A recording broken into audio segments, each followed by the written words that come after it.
Welcome everybody to the 2024 CyberMed Summit. I think this is our fourth time being at George Washington, third time. This is, I think we look back and our first event was June 2017 in Arizona, of all places to be in summer. And we've had 7 years of events. I won't say continuously because COVID, like everybody else, caught us by surprise, but we've had 7 years of events. We do them now in San Diego and here in DC on biannual cadence or semi-annual, I don't know what the right word is, but twice a year. Usually our San Diego one is a little bit more heavily clinically influenced with the clinical simulations that we do. It's a couple of days, some really in-depth conversations. And DC is a little bit more policy oriented. This year we are overtly doing a lot more clinical conversations, trying to get more of the blending of clinical and cybersecurity together, including some discussions about finance, some discussions about disaster medicine, disaster scenarios. And so we are excited to have you all here. We hope and encourage you to listen, to engage, to speak with others, and to come and talk with us. We've got a very good, very full day, full of conversations and talks. We've got coffee out there, so during the breaks, if you want to go grab some coffee, please do. We're going to have lunch around noon, and then we've got coffee in the afternoon as well, so make sure you stay hydrated, make sure you stay full of pep for all the energetic conversations that we'll have. Josh? All right, is this working? Yeah. Good. All right, in addition to that, we really want to call out and thank some of the founders. So 2 of the founders couldn't be here. This was started in 2017, as Bo indicated. Two kind of hackery policy guys met 2 kids who grew up going to hacker conferences and then went to med school and then said, you know, we could really introduce some visceral experiential learning by taking normal simulations in the ER and adding actual hacking to that. Oh, I just lost it. Actual hacking to those ER simulations to see if the physicians could treat the symptoms, take care of the patients, adapt and overcome. And we said, let's try it. We also decided we should get hospital leadership and state and local government involved and do tabletop crisis simulations for a ransom event in case ransomware ever hit healthcare. Like, who would ever ransom a hospital? And we wanted to make sure that we rehearsed for the fire drill before the fire. And every time we did it, people died in the simulations. And every time we did this, we learned something new. And every time we add new stakeholders to the stakeholder mix, we learned something new. So we're encouraged to keep doing it and eventually founded a 501c3. So we should call out and thank, there's somewhere in my slides, I think, in a minute, but Dr. Christian Demeth could not be here today, but he's one of the founding physicians that grew up a hacker, and Dr. Jeffrey Tolley also co-founded this, and they're here in spirit, so we always want to call out the pioneering work that they've done here for the first ever ER hacking simulations and what it's turned into.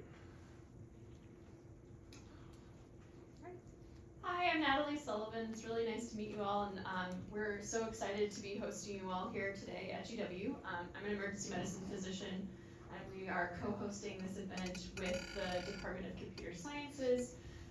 So really excited to have you all here and have this opportunity to collaborate with so many different types of stakeholders. Just from a practical perspective, if you have any questions about the building or need any additional resources while you're here at GW, please let me know.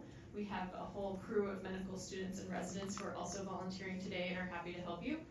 And in the case of emergency, our exit plan would be to go up the stairs and out the 23rd Street exit, and we can get away from the building across the street into the courtyard. Go ahead. Do you have any comments on the heart? Yeah, so most of you should have gotten a badge today, a red heart. This is a design that we had an artist named Irish Rockwell come up with a few years ago. We used it on a couple of different things, some t-shirts, some swag bags, some different things. And it's kind of a tradition out at a lot of the hacker conferences, particularly DEF CON, to make up little printed circuit board badges. And we said, you know, that's a cool design, maybe we'll throw it on there. Because this heart, if you haven't examined it really closely, it is a not quite anatomically correct heart, but it looks close enough to my lay view. But it is made out of machine parts, so it's kind of like a steampunk heart. So fusing the mechanical and the biological. Also, if you hold it up to the light, you can see that it's multiple layers, and you have to get a bright light to see it. There's also some other cool, interesting Easter eggs in there with people's names on them if you shine UV light at it.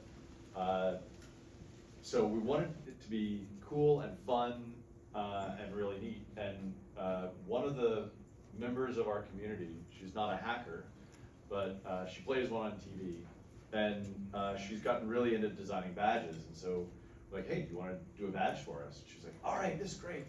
So her name is Tracy Thompson, and she took on the project, and like, after I asked her, like within 5 hours, she was like, all right, I've got all these designs built and like all this cool stuff and like multi-layer. I'm like, whoa, slow down. We've got like 2 months, 3 months before the event. She's like, I know, but I'm so excited about this. So she brought a lot of passion into this.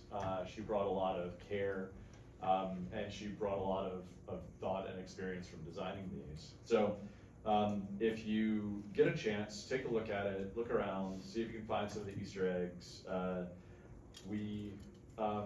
We hope that this is a cool little token and souvenir of your time here that you can look at, put on your desk, put on your wall, wherever you want to hold it, and just remember the awesome conversations that you have.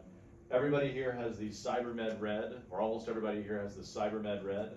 Some of you have the Purple Heart, which is for those who really have bled for this event over the years. We wanted to make sure that we recognize those folks with something extra special. So that's the symbolism, the meaning behind the heart, and hopefully it's something cool, keepsake that you can have to take home with you. Okay, and if someone's wearing a Purple Heart, they're either a speaker or an organizer, so if you're looking for someone who might have a good answer, good time to try. And we should also, I don't believe he's gonna be on stage, so please wave to Robert, who without his help, this would not have happened.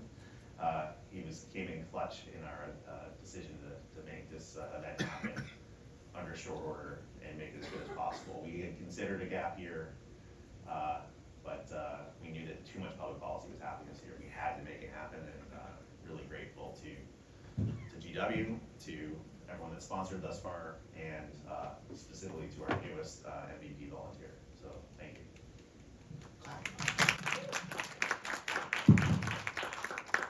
Okay, so we have a packed agenda where we'll get started in a minute. Delayed opening remarks, but just for the run of show, this should be on the website if you'd like to look on your phone at higher fidelity and resolution. And with a couple minor adjustments, just maybe 20 seconds on each thing. Here were your opening remarks. I'm going to talk through some things about the theme and philosophy of the track this year and why we chose the speakers we chose. Then we'll have a quick break because I hope to flood you with information in the first one, not for attention, but for feelings and textures and contours. Then we're going to have a hospital CISO from one of the most impactful, damaging ransomware attacks in U.S. history during the pandemic. Talk about grace under fire and resilience under fire, because this isn't about security for security's sake. This is about patient safety, about human life, about continuity of care. So we're really privileged to have the CISO from University of Vermont Medical Center sharing some of his hard-earned lessons. We're going to have the head of the Healthcare and Public Health Sector Coordinating Council, the one looking at all hazards for everything healthcare, to help us contextualize where the historical work was before cyber, how cyber has added to it, and how the world is changing pretty rapidly. So we'll get a nice all hazards, big picture view in the public-private partnership. We're going to have lunch, which we have secured for you, and hopefully you'll be discussing everything you heard in the morning. And then we were not kidding around when we said this is an important policy year. The White House has been pushing for a few years that healthcare and public health is in critical condition. We need to take more drastic interventions. Some of these are presidential actions across the federal government, some of them are specific for HHS. And some of the things that have happened since they've been given homework have drifted significantly from the original North Star intent. So we're gonna have 2 White House speakers from the newest section of the White House, the Office of the National Cyber Director, come and clarify what they're doing from the White House and what they're doing, what the original legislative and executive branch intent was for critical infrastructure. Following that, we want to make sure we stay rooted in the clinical. So Natalie's going to give us an incredibly good Socratic review of dependencies we take for granted and how damaging they can and will be and have been as we head into the next few years. And we're really excited to have a late-breaking surprise combo, but Jen McLaughlin from NPR is going to be here to fireside chat with a nurse from one of the newest large hospital ransoms, who is also the president of the union for those hospitals, who didn't talk much about cyber prior to these ransoms, but has been living gripping, overwhelming, disorienting disruption at scale, and really want to make sure that we're not just having cyber people and tech people and business people discuss what to do with public policy. We have to ground and root ourselves in the care delivery. So we're going to hear from someone who's not necessarily a cyber expert, but realizes that cyber is now a new hazard that has to be woven in. So I hope that we can really listen across stakeholders here and speakers. We're going to shift a little bit to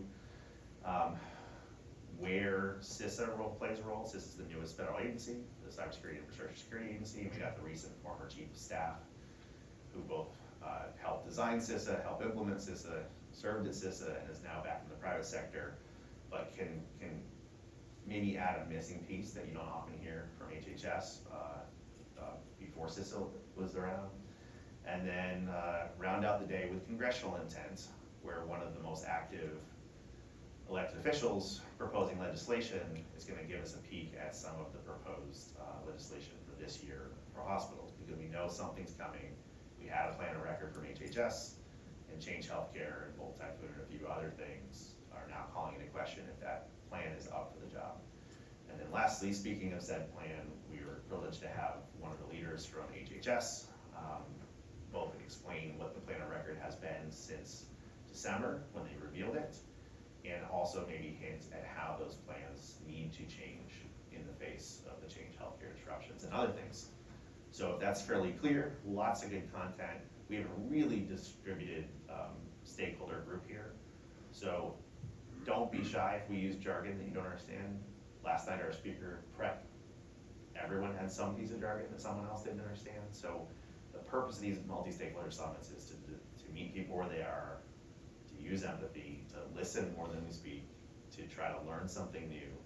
And you're gonna have an incredible audience whether you realize it or not. There's a lot of staffers in the room, there's a lot of executive branch people in the room. They're not trying to hide or lurk, they're just trying to learn. And please take advantage of those during the breaks to introduce yourself and say what you want, need, and fear. Because this is the year some things are gonna happen. We should do the best we can to make sure they're the right things. Anything else from you, Susan? All right, welcome.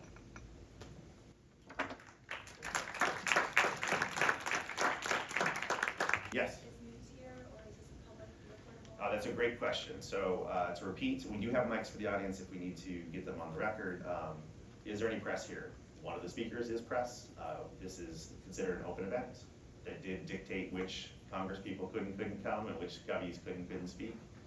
But this is an on the record. We are recording the speakers. And if we do hand you a mic, the mic could also be recorded. But you don't have to be your name, your face, your affiliation. So